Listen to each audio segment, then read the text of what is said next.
Bonjour chers amis, je suis Franck Cana, évangéliste, auteur, promoteur de la web TV cana.tv. Vous êtes actuellement avec moi dans la séquence Viens et vois. Alors, qu'est-ce que Viens et vois? Viens et vois, c'est un cadre dans lequel tout un chacun peut apporter son problème, on l'aborde, on en tire les leçons et on invoque le nom du Seigneur Jésus-Christ pour qu'il intervienne dans cette difficulté du moment d'une personne. Mais nous savons aussi que ça va de soi qu'il y a d'autres personnes à travers le monde qui traversent aussi la même difficulté. Donc que le Seigneur intervienne aussi pour ces gens-là, car la Bible déclare que quiconque invoquera le nom du Seigneur sera sauvé. Je vous retrouve donc tout à l'heure après le jingle dans Viens et vois.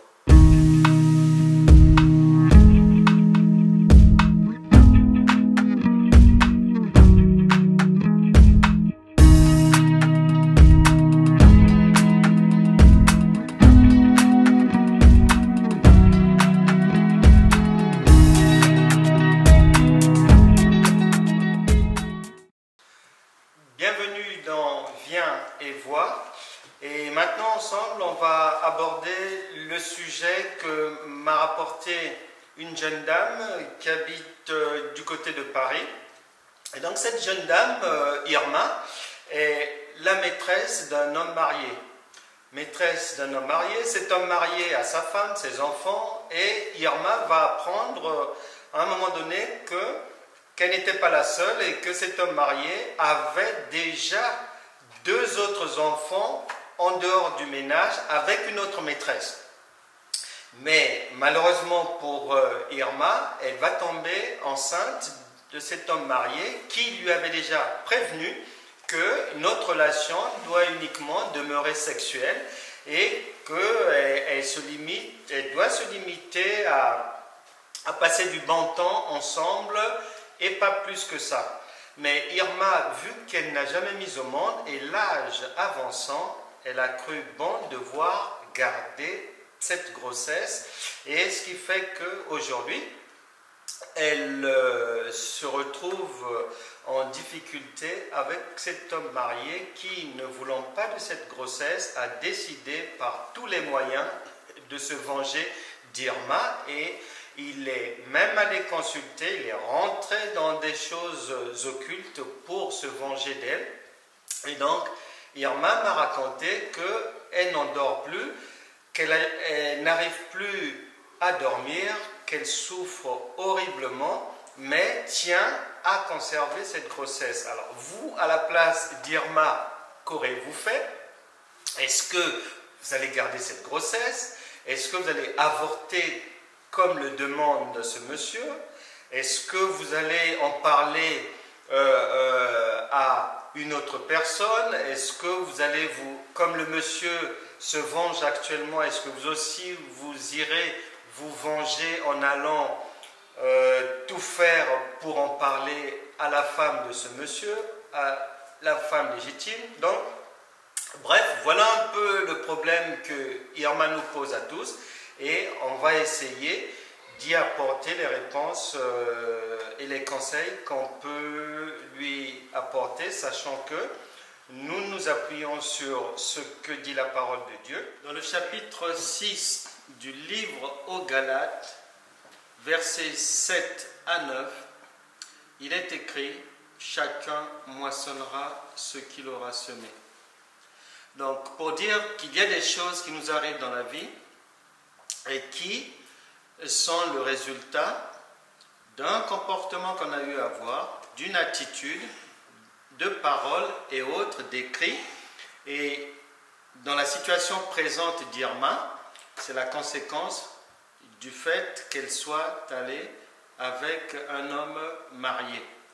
Mais cela étant, nous prions un grand Dieu, et Dieu est bon, et donc dans cette situation-là, nous ne pouvons pas conseiller à Irma d'avorter, non, car la Bible déclare que tu ne tueras point.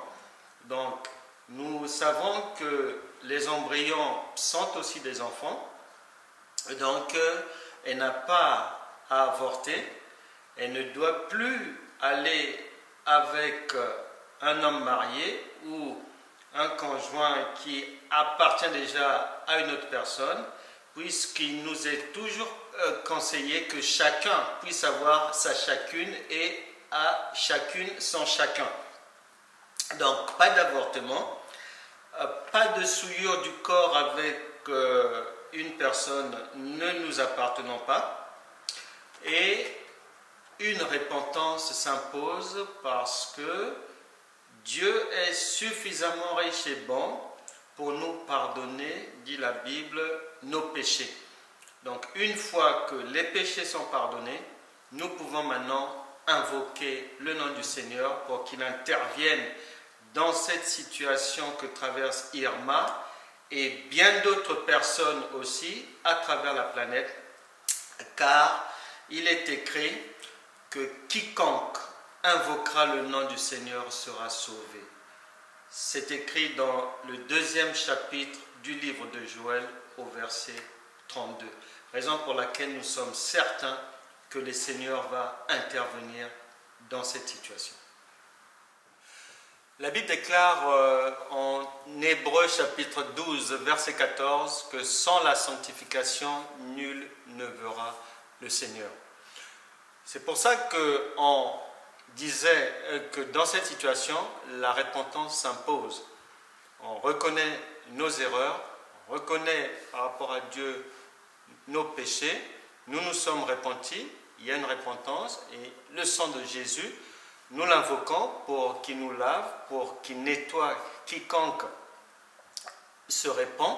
Et maintenant, nous pouvons rentrer dans une prière pour demander l'intervention divine, que le Seigneur intervienne dans cette situation que traverse Irma et toutes les personnes qui nous suivent, toutes les personnes à travers le monde qui sont dans la même situation. Je vous demande de vous connecter, car la Bible déclare que quiconque invoquera le nom du Seigneur sera sauvé. Prions ensemble, en esprit et en vérité. Seigneur, nous te demandons d'intervenir dans la situation que traverse Irma. Seigneur, manifeste ta grandeur. Seigneur, ne lui en tiens pas rigueur parce que toi-même tu as dit dans ta parole que dans les temps d'ignorance, Dieu pardonne. Seigneur, manifeste ta grandeur. Interviens dans ce problème, qu'elle puisse avoir la paix, qu'elle puisse emmener sa grossesse à terme, Seigneur. Nous repoussons toute attaque satanique, toute attaque du diable, toute opposition tendant à pousser Irma à avorter, tendant à tuer, étouffer l'enfant dans le ventre de sa maman. Nous repoussons ces attaques au nom puissant de Jésus. Nous invoquons la vie Zoé dans ce ventre, nous invoquons la vie divine dans les cellules d'Irma, dans ses globules, dans les tissus de son corps, au nom puissant de Jésus. Et Seigneur, que ta main puissante soit sur Irma, soit sur son ventre, soit sur tout ce qu'elle fait, sur ses activités, au nom puissant de Jésus. Seigneur, manifeste ta grandeur et que cette grossesse puisse arriver à son terme. Seigneur, l'intelligence, c'est toi qui la donnes. C'est toi l'intelligence et la sagesse suprême.